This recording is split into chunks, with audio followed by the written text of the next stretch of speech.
morning, everybody. Thank you for joining us again for our Facebook Live feeding event here at the Virginia Living Museum. I'm Patricia Laranyuk, aquarium curator, and I'm filming solo. You guys might have been expecting to see the gar feeding today, and unfortunately wasn't able to do that on my own, so I switched it up to the marsh exhibit. And I'm also going to look at the beach exhibit, and then we're going to focus a little bit on the diamondback terrapins. So what I'm going to do this morning is feed them. I didn't feed them yet.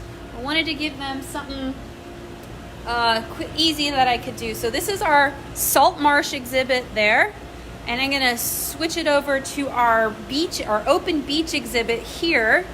That you guys can see several different species of saltwater fish. The Atlantic spadefish, black drum, some look downs, some little croaker, and this special guy up here is a moonfish, which is really cool. So I'm gonna feed them. I have their food prepared here in a container, a mix of different seafood items from scallops, flounder fillet, shrimp, squid, all mixed together. So we're gonna kind of shoot it down so that everyone gets some food. We want to kind of give it a nice quick broadcast feeding so that everyone gets some. There are some fish that kind of stay on the bottom here and want the food to get down to them so that the top dwellers don't eat it all. This guy right here is a scup. He's one of my favorites, actually. I've never had one here before, so it's really exciting. Black drum there, they're related to spot and croaker. They actually have a organ in their throat that makes them kind of make that croaky sound in their throat, just like a croaker. So that's why they're called drum. All right, so I'm going to switch over to the marsh exhibit now so we can look at them. I also have some food ready for them as well. A little smaller chunks. There's some mysis shrimp, some squid tentacles, some flounder fillet, all cut up nice and neat. And then there's your diamondback terrapin. We have 2 male diamondback terrapins in this exhibit, along with several different species of fishes. Now, the marsh exhibit is actually brackish water, so it's half salt, half freshwater. And these are your typical kind of marshy exhibit animals. Now, these animals can go full salt and sometimes even go up into freshwater, but it takes a while for them to kind of acclimate to them. Your most popular fish is this guy, the spot. We have spot that are related to croaker. They look very similar to the untrained eye. We also have some kingfish, like this guy down here. Beautiful markings.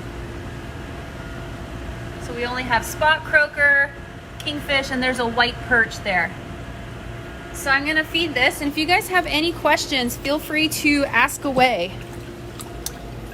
I gotta shoot the food down really fast so everyone gets enough. And we'll scale back and watch. So I already have a question from Ginny. Are the turtles full-sized? These are actually full-grown adult male terrapins. Now the male terrapin is significantly smaller than the female. These guys are full-grown though. We have this guy's younger here.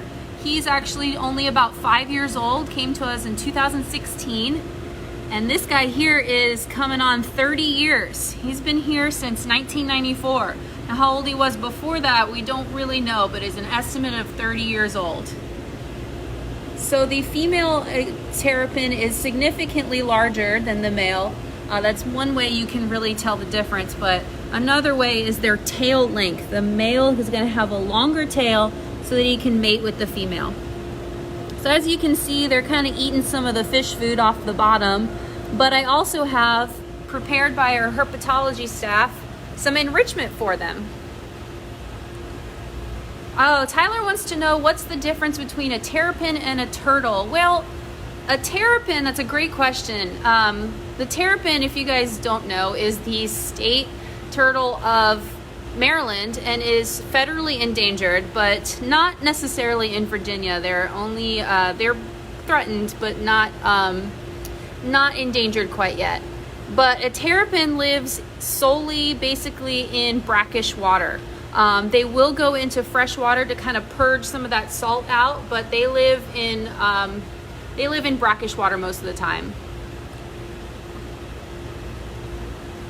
What are they eating? Does anything in the tank eat the same thing? Yes, they are all eating the same stuff. So he's chowing down on some leftover shrimp and scallops that have fallen down. And I'm gonna give them their enrichment. Hopefully they'll come up and get it. Our herp staff has created this nice wiffle ball full of gel diet. It is reptile gel diet, which, let's see if they'll come up for, they're a little preoccupied at the present. All right, guys. I've got a question. Is there saltwater fishes? These are saltwater fishes. They're also, they can live in brackish water as well. So I've given them their ball enrichment and we'll see how that goes. So we really just want to give them some enriching kind of puzzle items to keep their mind and their exercise going right. We got Luca, age 4, wants to know if the fish get more food if they're still hungry. Well, these fish I can tell you are constantly hungry. So no, I don't give them too much fish. They do, or food. They get fed every day. This exhibit does, but I try not to give them too much. So here's their enrichment toy. If you guys have any questions, I'll try and answer them for you.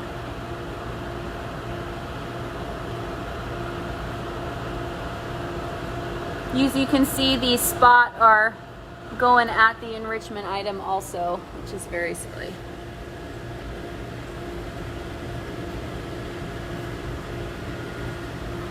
Oh, I didn't see this question. How big do they get? Well, this is as big as the males get. The females will get a little bit larger, significantly larger, maybe about the size of a basketball round. Do the fish try and eat the enrichment? Yes, they do. The fish will try and eat anything they can. What's in his gel? That's a good question. This gel is specifically made for reptiles. So it's got certain vitamins and minerals and stuff that reptiles need to live. There's different kinds of gel diet for omnivores. You can get them for any kind of animal really, but we have omnivore fish diet, and then this is actually reptile diet.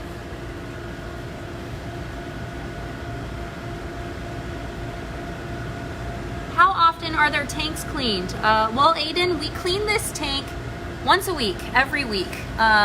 This tank gets cleaned along with all of the other tanks in the museum here. But if I step back and check it out, you guys can see the entirety of the exhibit. So it kind of looks like your average salt marsh. I kind of try and mirror it to look like something you would see down at Yorktown or even Poquoson if you guys are local.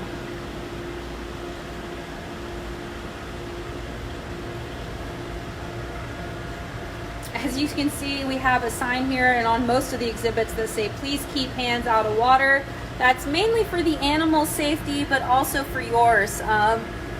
Not all fishes and animals are gonna bite, but if it has a mouth, it has the ability to bite. So we just kind of wanna make sure everybody's safe.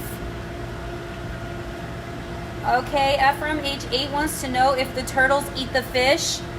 They're not supposed to, but every now and then, yes, they do, unfortunately. I try and size the fish in here that are it would be too big for the turtles to try and eat, but I can't stop them. These turtles they can be voracious sometimes. But they don't take down a fish very often.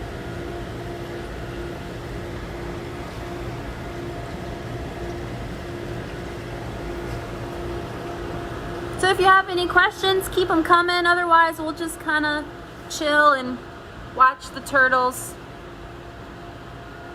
If you guys are just tuning in, these are our diamondback terrapins along with our marsh exhibit full of spot and croaker and kingfish and some white perch, a brackish exhibit of animals. Why are female turtles so much bigger than the males? Well, I would expect that they need to be bigger to carry the eggs and be able to lay them, but I'm not a turtle expert. If you'd like to answer or ask that one again, our herpetologist can get back to you later in the comments section. How many fish can be in a tank together, Aiden? That's a great question. There's not like an exact number. You really just kind of gauge it by size. You don't, if these fish were all much larger, then I would not have this many fish in this exhibit, if that makes sense. You just want to have enough fish so that each fish can have enough space to move around. They're not overcrowded, and you don't want your water chemistry to be too funky. So not too many. It depends on the exhibit you have as well. Do they get enrichment every day? No, they don't. Enrichment is safe for a few times a week. They do get fed different ways every day or every other day, but the enrichment is on special days. Why do they go to the top? Well, for one thing, Benjamin, the turtles need to go up to the top and breathe air. They have lungs, so they need to breathe air. Another thing, the enrichment ball is floating and it has their food in it, so they're kind of going to the top. Do the turtles have names? I'm sure they do. As to what they are, I don't know. Maybe one of our herpetologists will get back to you later with that answer.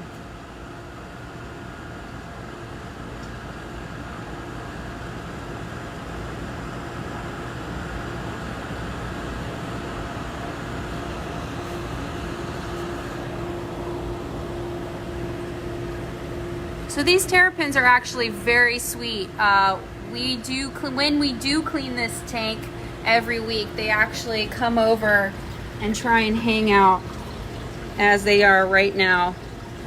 I don't recommend anyone do this, and in the wild especially, but these guys have obviously been here a long time. They rely on us for their food and enrichment and company, so they're really used to us. Why do the turtles have shells? Samuel, that's a good question. That's part of their skeletal system. The turtle shell is part of their spine. It's for their protection. They don't ever leave the shell. That's just part of their body plan, their skeleton.